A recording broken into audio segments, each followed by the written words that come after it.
बिस्मिल्लाहिर्रहमानिर्रहीम। अस्सलाम वालेकुम। मैं हूं मुदस्सिर शाही एडवोकेट और आप देख रहे हैं लीगल इश्यूज। आज जो लीगल इशू डिस्कस करना है वो ये है कि किसी बंदे पर एफआईआर हो जाती है तो इसका मतलब है कि वो एफआईआर होने के बाद उस पर मुकदमा चलेगा, अदालत के अंदर जनाब पेश होता रहेगा, जमानतें कराएगा, फिर एक लंबा प्रोसीजर है, चार्ज फ्रेम किया जाएगा, फिर जनाब उसके वकील साहब पेश होंगे, एविडेंस पेश की जाएगी, फिर आर्गूमेंट्स होंगे, करते कराते कई साल। क्रिमिनल केस किसी बंदे पे एफआईआर हो जाए तो आपको क्या ख्याल है कि 1 महीने में 2 महीने में फैसला हो जाता होगा, सजा हो जाती होगी? ऐसा नहीं, सालों लग जाते हैं क्रिमिनल केस को वाइंड अप होते हुए, सालों लग जाते हैं। और बिलखुसूस पाकिस्तान के अंदर जैसा सिस्टम चल रहा है और जो मामला चल रहे हैं इसमें तो और ज्यादा तखीर के चांसेस होते हैं। तो क्या इससे बचने का भी कोई हल है? कानून के अंदर कोई ऐसा रास्ता भी है कि आप पे एफआईआर हो गई, बेबुनियाद हो गई, झूठी हो गई, आपके पास कुछ प्रूफ्स हैं कि ये पॉसिबल नहीं है, मैंने तो ये किया नहीं, ऐसा चांस बन नहीं सकता, मैं कराची में था, उस वक्त मैं कराची में था, अब ये जब वकूआ हुआ इन्होंने मेरा नाम डाल दिया, इसने मर्डर किया, इसने ये किया वो किया, अब मेरा क्या कसूर है? मैं कराची में मौजूद था, मेरे पास एविडेंस मौजूद है कि मैं कराची में था। 3 बजे 3 बजे मैं कराची में था, इन्होंने कहा जनाब 3 बजे इन्होंने मर्डर कर दिया। अब मेरा काम है कि मैं 6 साल अदालतों के धक्के खाऊं, फैसला एक अदालत से हो जाए, उसकी अपील हो अगली अदालत में, उससे अगली अदालत में, सुप्रीम कोर्ट तक। ऐसा नहीं है। कानून इस चीज को थोड़ा सेफ गार्ड भी प्रोवाइड करता है कि अगर आपके खिलाफ झूठी और बेबुनियाद एफआईआर हो जाए तो फिर आपके पास क्या रेमेडी है कि आप जल्दी जल्दी से वाइंड अप केस को। ऐसा नहीं है कि केस पूरा खत्म होगा एंड तक तो फिर एंड पे जाके जज सब बाइज्जत बरी कर देंगे, फिर उसकी अपीलें और आगे आगे सिलसिला चलता रहेगा। ऐसा नहीं। कानून के अंदर जो राहें दी गई हैं इस चीज़ के लिए, इस परेशानी से बचने के लिए, वो मैं गोशगुजार कर देता हूँ। मिसाल के तौर पर जज साहब के पास एक डिस्क्रिशन है कि जज साहब देखते हैं, दो चीज़ें बुनियादी तौर पर जज साहब देखेंगे। एक ये देखेंगे, जज साहब के पास केस आया है, चार्ज फ्रेम होता है। जब केस आता है ना तो जज साहब चार्ज का मतलब ये होता है कि किसी बंदे के ऊपर इल्ज़ाम क्या है, ये चार्ज है, आप पे चार्ज है, हमने ये लगाया कि आपने बंदा मार दिया, ये चार्ज इस पे लगा। फिर इस चार्ज को साबित करना होता है जिस पार्टी ने एफआईआर करवाई है और सरकार ने मिल के, पुलिस वाले इन्वेस्टिगेट करते हैं, सरकारी वकील साहब भी करते हैं कोशिशें, और प्राइवेट मुदई का जो वो सारे मिल मिला के इसे कहते हैं प्रोसिक्यूशन, जो सजा दिलाने के लिए कोशिश कर रहे होते हैं। प्रोसिक्यूशन सारी मिलके तो फिर उस चार्ज को वो साबित करते हैं, और उस चार्ज के मुताबिक अगर साबित हो जाए चार्ज तो फिर जज साहब सजा दे देते हैं। जज साहब अगर महसूस करते हैं झूठा केस है, बेबुनियाद है, तो चार्ज की बुनियाद, चार्ज तो फ्रेम हो गया कि इसने बंदा मारा था, इसने चोरी की थी, इसने जनाब डाका डाला था, इसने जख्मी कर दिया किसी बंदे, कोई भी चार्ज तो फ्रेम हो गया। ये चार्ज है, इसकी बुनियाद के ऊपर इस बंदे को सजा होनी है। चार्ज पे गौर करते हैं जज साहब, या कोई ऐसा पीस ऑफ एविडेंस मिल जाता है, मेरे पास ऐसी कोई बात है, मैं जज साहब को बताता हूं कि जज महसूस करता है इस चीज को कि ये जो चार्ज है, चार्ज तो फ्रेम किया, एफआईआर इस बंदे पे हुई थी, इल्जाम लगा था, उसकी बुनियाद के ऊपर हमने चार्ज फ्रेम किया, ये जो चार्ज फ्रेम किया है, ये जो इल्जाम लगाया है, ये ग्राउंडलेस है। कोई ग्राउंड्स होनी चाहिए ना किसी चीज की, कैसे इसने किया, क्यों किया, कोई एविडेंस होनी चाहिए। तो ये जैसा महसूस ग्राउंडलेस है। या दूसरी चीज कि ये जो चार्ज फ्रेम किया मैंने, इसकी बुनियाद पर इस बंदे को सजा होती दिखाई नहीं दे रही। जैसे मैंने एक मिसाल दे दी कि बंदा कहता है कि मैं उस वक्त आउट ऑफ कंट्री था जब ये जुर्म हुआ।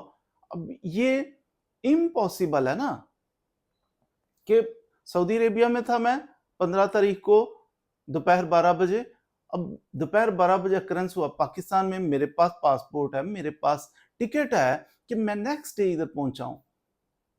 बंदा पूछे, या मैं मेरी फ्लाइट थी जो ट्रैवल करके सऊदी अरेबिया से 12 बजे इधर वकूआ हुआ, कत्ल हुआ, मैं शाम 6 बजे पहुंचा, मैंने कैसे 12 बजे कर, इम्पॉसिबल बात हो गई ना। अगर बात करीब की हो, लाहौर में बंदा मरा है, बंदा कहता मुल्तान था मैं उस वक्त, ये इम्पॉसिबल नहीं है, इम्प्रोबेबल है। चांसेस हैं कि बंदा बड़ी स्पीड से कोई हवाई जहाज के जरिए आके तो वापस चला गया, ऐसा कोई चांस हो सकता है कि, लेकिन सऊदी अरेबिया से आके, अमेरिका से आके 2-4 घंटों में वो वापस चला गया, ऐसा पॉसिबल नहीं है।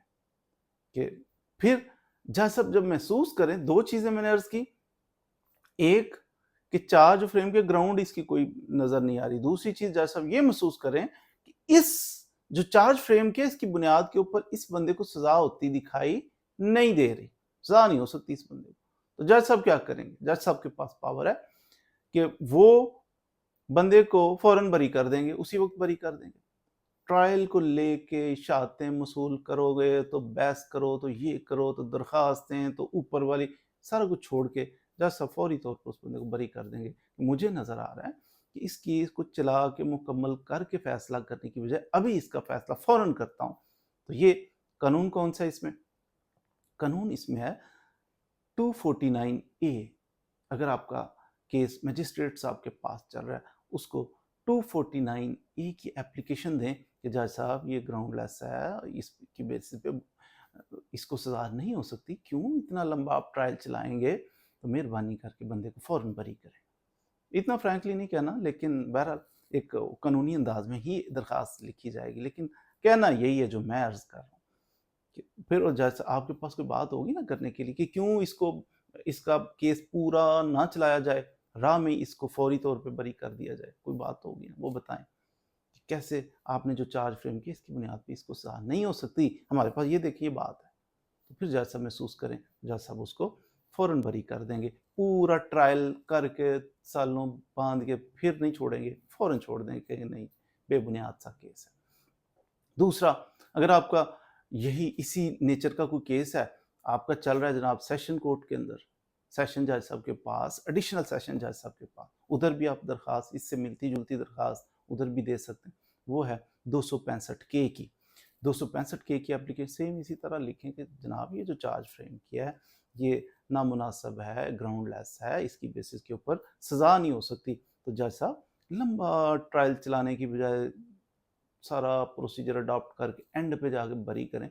जैसे एंड पे बरी करना है आपने, ये बरी होना बंदा, ये देखें ये बात है हमारे पास, सॉलिड बात है, जज साहब की बात समझ में आ जाएगी। जज साहब 265K के तहत, CRPC के तहत बंदे को बरी कर दें। तो ये दो तरीके हैं, बल्कि एक तीसरा तरीका भी है। आपका केस कहीं भी चल रहा हो, जजेस के पास पावर्स होती हैं 561A। 561A ये पावर वैसे ही पावर होती है, ये बंदे को बरी करने के लिए नहीं, इनहेरेंट पावर इनको कहते हैं। क्रिमिनल केस के अंदर इनहेरेंट पावर जजेस के पास होती हैं कि वो किसी वक्त भी स्पेसिफिक कानून का कोई सेक्शन ये वो ऐसा नहीं भी है, जज को इख्तियार दे दिया गया, इनहेरेंट पावर दे दी गई कि आप कोई चीज़ इंसाफ के तकाजे पूरे करने के लिए आप समझ रहे हैं कि ऐसा करना ज़रूरी है, तो ज़रूरी नहीं कि आप सारे कवानीन की इतनी पाबंदियाँ वो रिलैक्स करके आपको एक ताकत दे दी गई है, आपको एक पावर दे दी गई है कि आप फैसला कर सकते हैं, कुछ भी फैसला कर सकते हैं। तो फिर जजेस अपनी इनहेरेंट पावर भी यूज़ करके तो ऐसा कर सकते हैं कि मैं लंबा इस केस को नहीं चलाता, सालों साल चला के तो फिर एंड पे जाकर बरी करना है, बरी होता दिखाई दे रहा है, इसको मैं फ़ौरन करता हूँ। तो ये 3 तरह के कवानीन मौजूद हैं, रेमेडीज़ मौजूद हैं कानून के अंदर कि जो बंदे को रिलैक्स कर देते हैं, बजाय ख्वारी इतनी सारी ओ से सालों साल झूठा केस उस पर कर दिया गया तो वो इतने साल धक्के खाता फिरे, वकीलों की फीसें पे करता रहे, पहले निचली अदालत में की, फिर ऊपर वाली, फिर उससे ऊपर वाली, कितना पैसा लग जाएगा, कितने ज़हनी कोफ्त उठाना पड़ेगी। तो पाकिस्तान के अंदर क्या बाइद है कि आपके ऊपर झूठी FIRs कर दी जाए, लेकिन याद रखिए जब झूठी FIR की जाएगी ना, वो झूठ झूठ ही होता है, कुछ ना कुछ उसमें पॉइंट्स ऐसे रह जाते हैं, सच सच होता है, सच की कड़ी से कड़ी मिलते मिलते वो सच जो है वो साबित हो जाता है, चांसेस होते हैं। झूठ जो है ना वो कहीं लूप होल्स होते हैं, तो जिसकी वजह से झूठ की कड़ियाँ आपस में मिलने से रह जाती हैं। तो जब रह जाती हैं फिर आपके पास कुछ ना कुछ ऐसी बेस होती है, जब जज साहब को अर्ज करके दरखास्त करके, तो आप ज़रूरी नहीं कि जज साहब को दरखास्त लिख के दें, जज साहब उनके नॉलेज में आता है, उनको पता चलता है, तो जज खुद से भी इन सेक्शंस के तहत उस किसी बंदे को बरी कर सकते हैं।